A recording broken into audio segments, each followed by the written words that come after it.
Hello there. Well, after a fine day for many of us, it's going to be a particularly cold night. The sky's clearing and the wind's falling light does give the potential for a touch of frost in one or two rural parts of the west.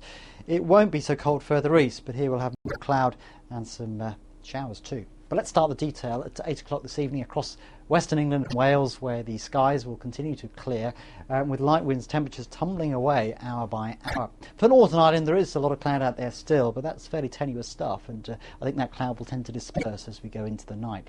For Scotland too, despite some patchy cloud around just now, the trend will be for the skies to clear and the temperatures to fall away quite quickly.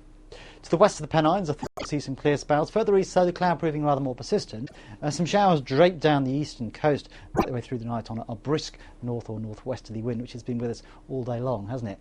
So it stays breezy and showery across eastern coastal areas, but for the rest of us, it will be a dry night with increasingly clear skies. And as I mentioned, by the early hours, temperatures will fall down into single figures quite widely, and in rural parts of Northern Ireland, Scotland, Wales and Western England we'll get close to freezing, so the prospect of a touch of frost. But you'll notice it remains in double figures across eastern areas because of that cloud and one or two showers around. But for most of us on Sunday, despite some sunshine, it will stay cool. Temperatures never getting spectacularly high after that nippy start. It'll turn increasingly cloudy too across eastern parts of England. Some showery rain pushing in across East Anglia and the southeast. Disappointing end to the day here, and that cloud will continue to move its way westwards across other areas. So limited brightness by the end of the day, the best of that in the west. Temperatures struggling. 13, 14, 15 degrees will be fairly typical through the middle part of the afternoon. And into the evening and night, that rain becomes rather more widespread across eastern parts of England, and some of it proving quite persistent and possibly heavy getting into parts of the Midlands, for example, by the early hours of Monday morning.